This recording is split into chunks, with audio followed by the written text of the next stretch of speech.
So what I want to start with actually is actually honoring you guys. And I wanted to do this at the Last Supper, but I didn't get a chance to because we were too busy having so much fun. I just, you know what you've done in me? You've actually restored in me the hope and also just thinking about the fact that, you know, this generation still wants to lead and still wants to serve God at a level that you guys have been giving and serving God this last sort of year. And you know, at a time when everybody is doing the exact opposite, you know, and it's tough, you know, ministry's hard and it isn't attractive, but you guys have made this attractive. You've made serving, loving God, jumping on team, you know, going after some theological training attractive. And I think maybe, Max, you can kick us off. Just maybe some thoughts around why this was significant. Why was this the year for you? And why GSA? This year was significant because I think it's the first year I've been intentional with my relationship with God. I think before that, God was a part of my life, but it was always something that could easily be sidelined. And I remember last year when I chose to do it, when I got emailed from Tim Muller, there was just a part of me, I think, that God was saying, just give me a year. Like, give me an intentional year. You may not have planned to work at a church. This might not be the long-term plan, but give me a year and see what I can do. And Gas Street Academy, why I chose Gas Street Academy is simply because I've been going to Gas Street for a few years. I've been in Birmingham. Like, I loved the community here. But I also felt like I really wanted to get more involved in Gas Street as a community. I'd always felt like I'd kind of hovered around the edges a little bit and not got fully stuck in. So yeah, those are kind of the two reasons, Gas Street Academy, and why I took the year out, I suppose.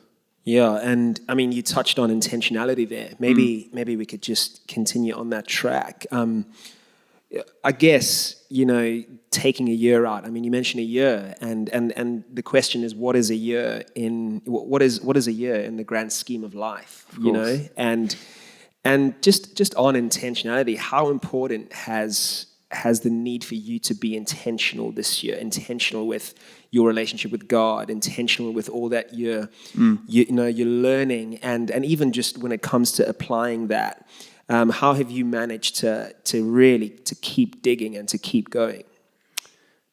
I think there's a sense of responsibility that comes with working in ministry, which means you're more intentional. But I think as a year, it's just, I remember at the start, Luke Hellenbrump said to us, the more you put in to this year, the more you're going to get out of it. And I think that's the same for most things. But actually, I found that to be true. The more I've kind of got stuck in and asked to take on more and been involved in different areas of church, the more I've kind of got the joy and reward from that. I think as well, in terms of intentionality, it's the same as a friendship, right? If me, Pani, and Sophie are all friends, if I didn't have any intention of kind of meeting up with Pani or like inviting him round or showing that I love him as a friend, then you're not really going to grow in your relationship. And I think with me and God, it was a case of finally I'm going to show that actually God's been intentional with me my whole life. I'm going to really show him that actually I am interested in getting close to him. So yeah. Yeah, it's awesome. Sophie, when it comes to leadership, what would you say this generation is looking for? What is it that people hunger for, and what are people looking for when it comes to leaders? What characteristics? What is it that makes you say, yes, I'm in? I think for me, and like I know a lot of my friends, it's one of the key things is authenticity. Like someone who, you know, you see them in one setting, you see them in another, and they're the same person. Like on the stage when you're hosting church, leading youth, doing worship, when you're chilling at your mate's house and then like, you know, having some downtime, you're not two different people. And I think that is something that people just really value in a leader, that someone, who's not changing, their personality is consistent throughout that. But I think also someone who is, I just say like, has like conviction, and there's like a drive, not necessarily a drive, but more like they have passion and they have like, what word am I looking for? Like they know where their intention's coming from. So they've kind of like, they've predetermined what kind of decisions they're going to make and like why they're doing that, and they have authority and reasoning behind that. I think someone that just like knows themselves, knows what they're about, isn't like wishy-washy, is like really attractive in a leader as well. Yeah, when it comes to your own leadership journey, has there been an area perhaps, or a couple of areas where you've had to really zone in on and work on and develop so that you can be an effective leader in what you're doing? I mean, you're doing so much across, church, and I guess it does take a certain level of self-leadership. How have you found leading yourself? And maybe, just a couple of areas perhaps where you've had to say, you know what, I need to work at this. Yeah, I think what like Max touched on before about how if you're given responsibility, or like if you're put in roles of leadership, then that comes with a certain level of responsibility, and that's like responsible for your own prayer life, your own relationship with God, like how you're doing in that space of like you and God in like the quiet time. And I think for me this year, like a lot of like my leadership growth came from really taking responsibility for my own faith and my own relationship with Jesus. And yeah, I just think that is an area that I guess can sometimes be a little bit overlooked, especially, when people want to be like, and these are all like really good things, developing like communication and, like all those other things that can maybe be seen as like, oh, that's what a leader needs to be confident, well-spoken, all of that. But I think for me, they were maybe some of the things that I was actually more comfortable with. But this year, I think it was actually like, no, like you need to make sure that you're in a really good place. And if you're going to be, especially for me doing stuff with youth, if I'm going to be responsible for the ministry and like helping develop these young people's faith and their own relationship with God, then like I need to be taking responsibility for mine as well. So yeah, I think for me that was massively important this year. Yeah, it's amazing. Pani, you came from South Africa to spend a year with us. That's huge. That's huge, bro. I mean, what did that take? Let's talk to some of the young people right now, about what it means to leave where you are and venture into a foreign land, like literally a foreign land, and just pursue a year like this. Yeah, I think that the way I've described it throughout the years, almost just the space where I was, it was just, it was really just a space where I wasn't focusing on God. I was very distracted. I was all over the place. I was working a lot for my church, but I wasn't working for God, and I found myself just in the season of distraction, and moving over here and coming over for this year was really like moving into just a season of focus. And it was just a great opportunity for me to just like forget everything going on around me, which was easy going into a 6-month lockdown, to be honest. But it was easy just to forget what was going on around me and just focus on the voice of God and just focus on listening to what He had to say. And I've found often, and this isn't just this academy year, but I've found often that God speaks so clearly and I hear God so much better just in moments where I'm uncomfortable, when I've been pulled out of a comfortable space and I've been put into something that I've no idea where I am. I'm completely just out of my comfort zone, and just finding myself just longing after God because that's the only comfort that I've found.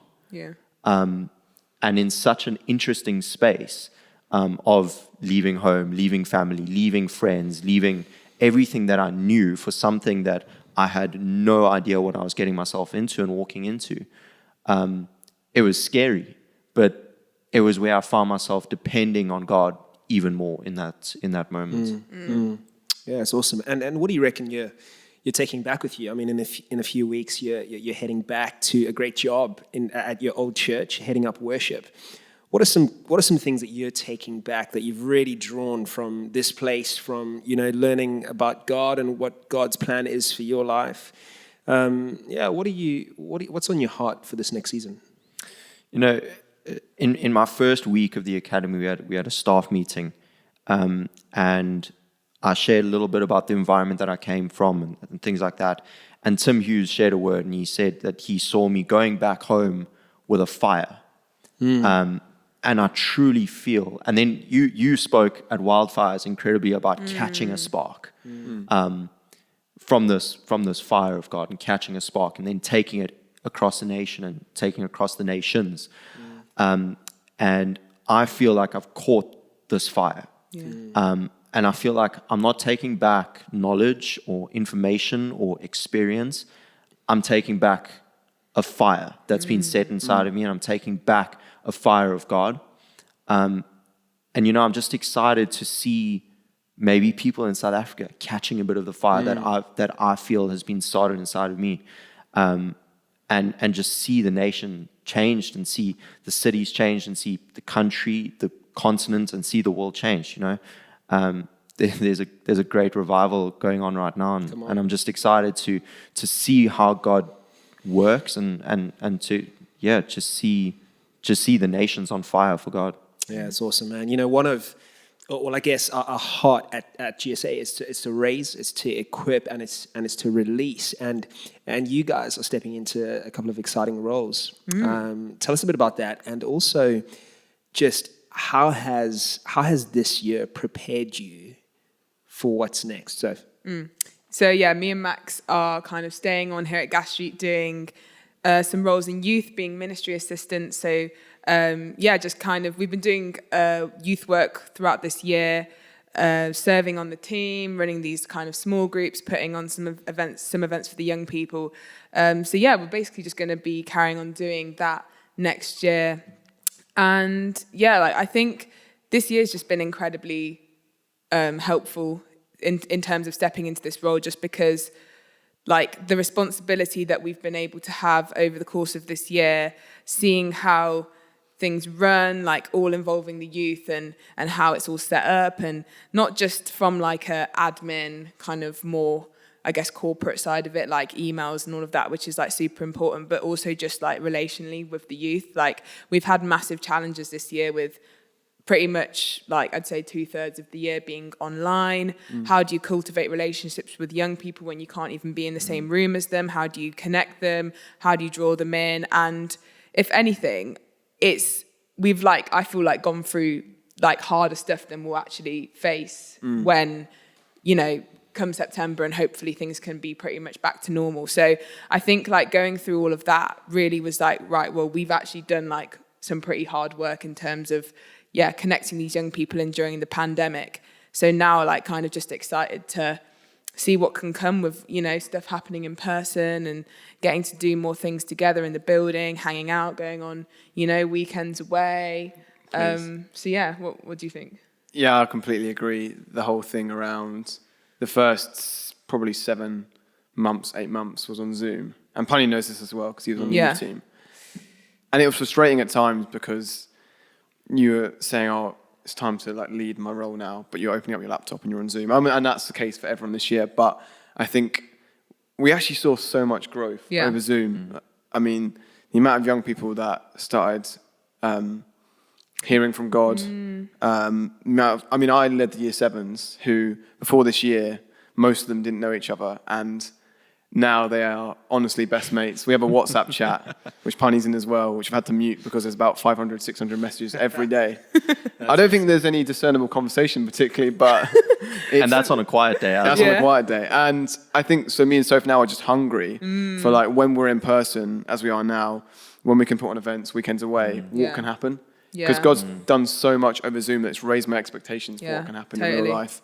Because as much as he has done stuff on Zoom, I think in terms of cultivating relationships, Zoom does put a limit on it. And I think now we're in person, we're just raring to go. And we've just started doing youth church, which has been incredible. So there's just so much potential, I feel so many opportunities coming up. And it's a credit to James Levy as well. I have to mention James, because me and Soph, honestly, this whole year we've just been raving about James Levy, because as a leader, he kind of hits every mark, brilliant at communication, so pastoral, so relational, but also so great at the admin and maybe the more boring bits. So I think it's kind of been leadership osmosis of hanging out with Levy this year. I'm I want to be like that when I'm a leader. So shout out to James. And also, sorry, quickly. No, go for it.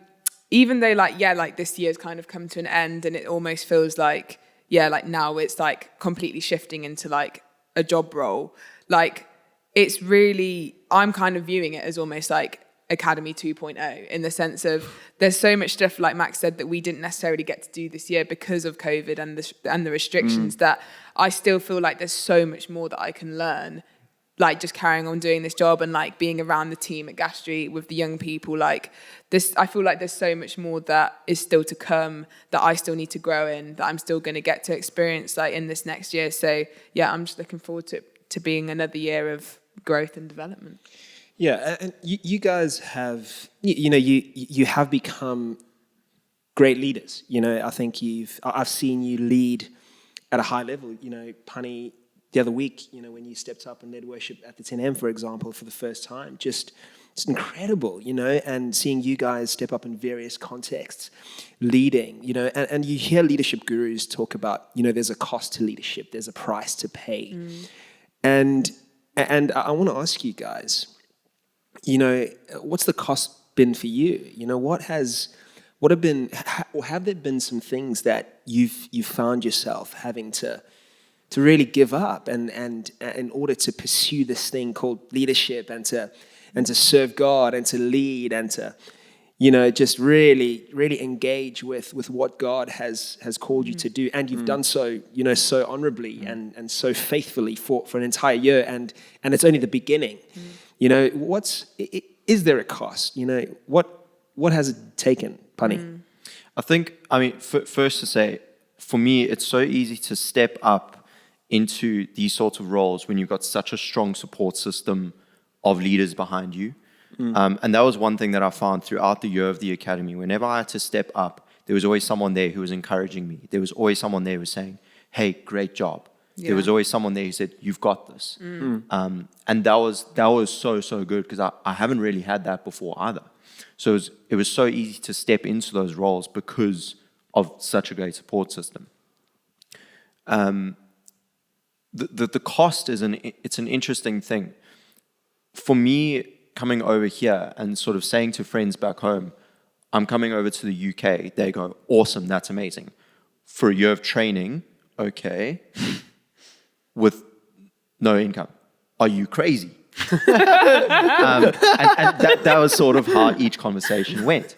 And it wasn't so much of, I felt that I didn't really have to give up anything, but it was an interesting conversation to have with people, explaining, I'm feeling called to this, and I feel like God is calling me to this. Yeah. It might sound crazy, it probably is crazy, but this is really what I'm feeling called to. And people outside the spectrum of Christianity or understanding a calling from God struggle to understand that. Yeah. And a lot of my circles back home aren't in that Christian background, or they don't have faith. And so having those conversations, I would say was the hardest part for me, is actually trying to get people to understand this is what I'm being called to. Yeah. Sophie? Yeah, I think I wouldn't necessarily say this is a cost, but maybe something to be like careful of. I guess in the context of serving at a church, obviously, when you kind of move into the more like staff role, or like, you're at church a lot of the time, you're kind of serving very regularly, but also it's your church. It's the place where you're, getting fed spiritually. It's the place where you're, that's where your community is, all these things. So it's like this kind of weird combination of like church where I work, but also church where that's my community and that's where I receive. And it's this very fine line between, you have to be really careful and intentional about making sure that you can still receive and like have time to like take stuff in for yourself, and not just be there totally in work mode, thinking about, everything else apart from actually just worshipping or, getting good notes from the talk and stuff like that. So I think for me, it's like making sure, I just had to make sure this year that I wasn't, I guess, getting burnt out, or like I wasn't going to church thinking, I can just tick that off, like, Sunday to-do list, went to church. Because no, I was actually, I don't know, I was hosting and I wasn't necessarily thinking loads during worship because I was thinking about this bit of hosting or whatever. So I think, just making sure that you just have a good setup with where you're at with church, making sure you're still getting your own time to just, receive and take stuff in, and it's not all like serving. Yeah. Yeah. Max, I don't know if anyone's ever said this to you, but people say, "Oh, you make what you do look so easy," or "It's easy for you." Has it been easy for you? And is it? Do you find what you do easy? How much do you need to rely on the Holy Spirit? 100%. I was going to say the cost for me, and this is something that Tim Hughes said to us near the start, is that this year a lot of things are going to surface. Because when you kind of step out into, as Pani was talking about, the uncomfortable, the enemy loves to just sort of resurface things from your past or insecurities. Like this year's been a whole load of insecurities and imposter syndrome constantly.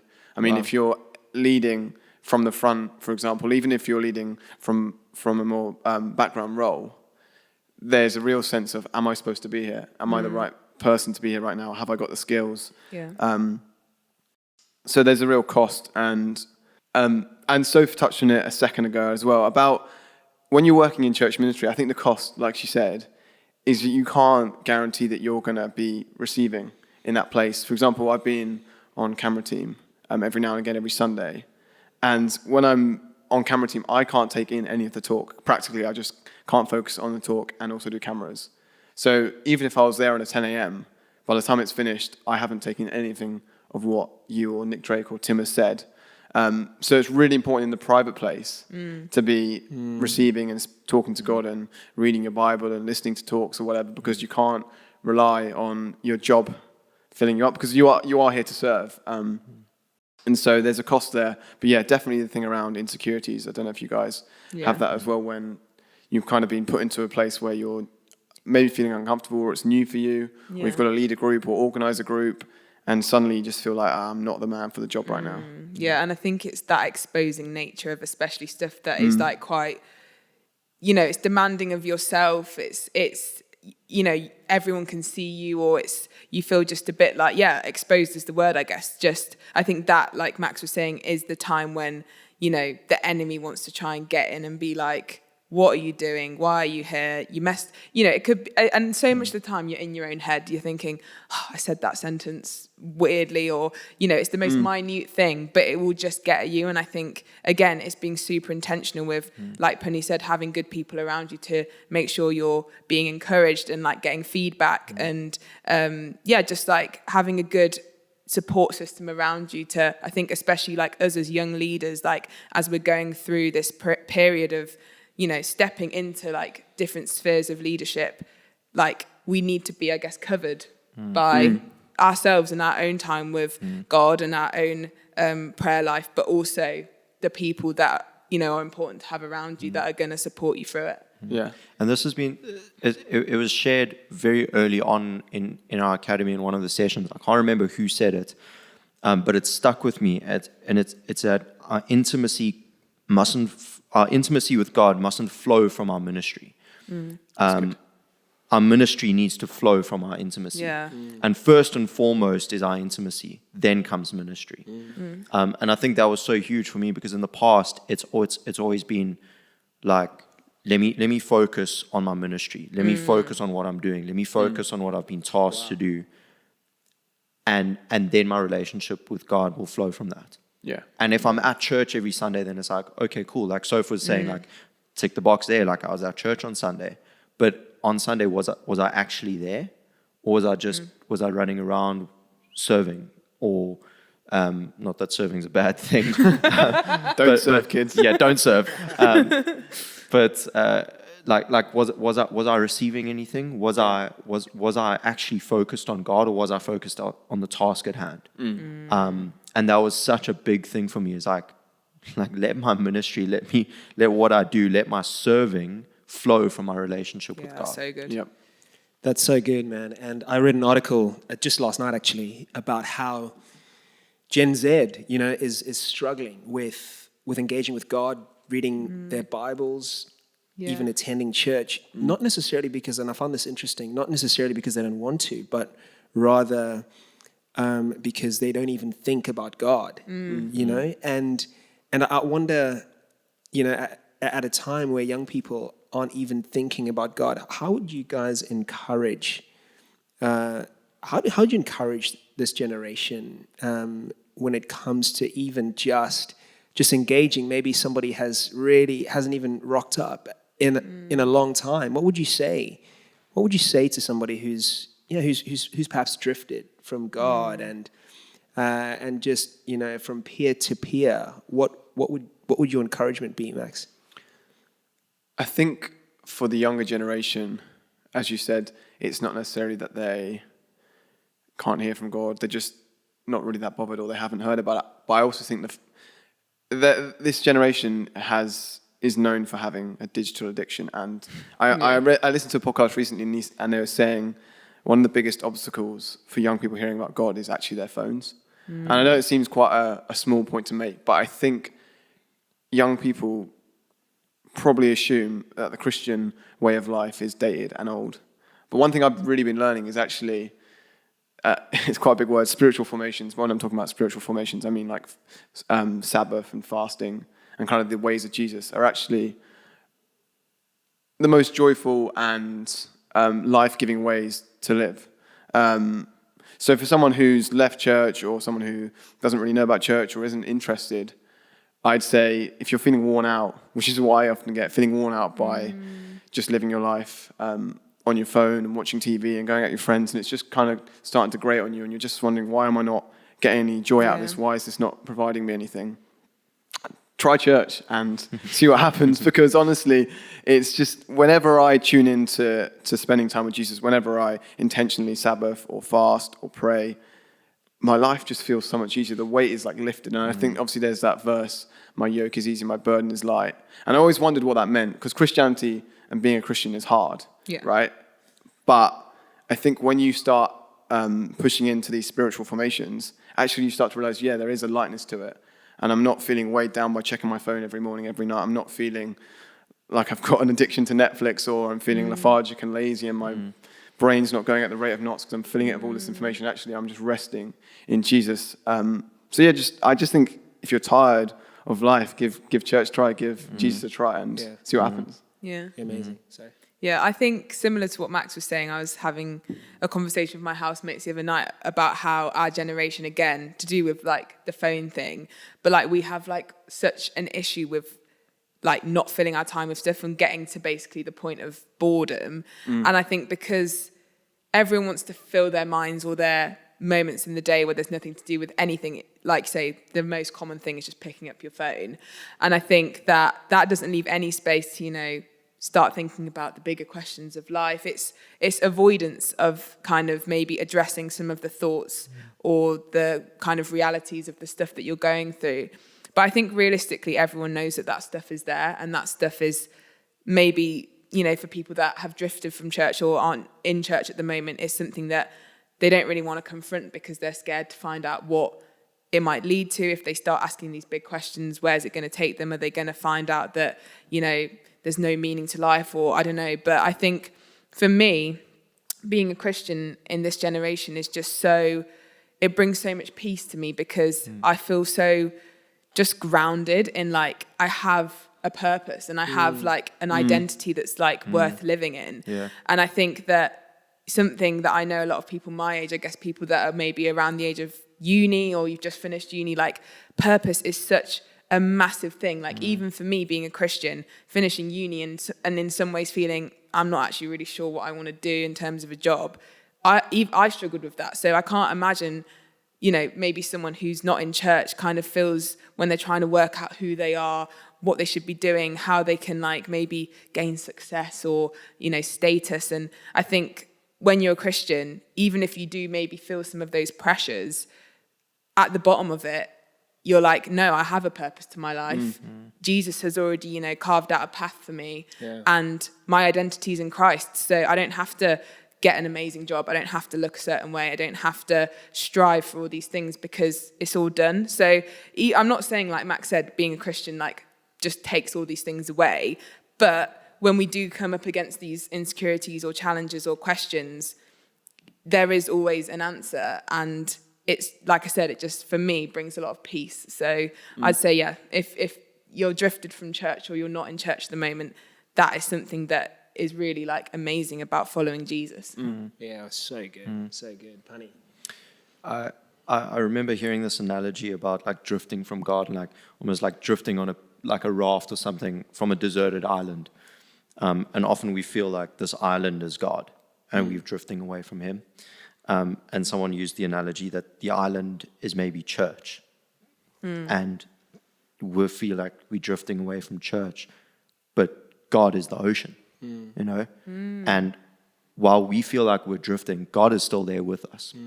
And like my biggest thing, especially when I was in that stage of just like having absolutely no idea, am I in this church thing? Am I not? Am I Christian? Am I not? Does God exist? Does He not?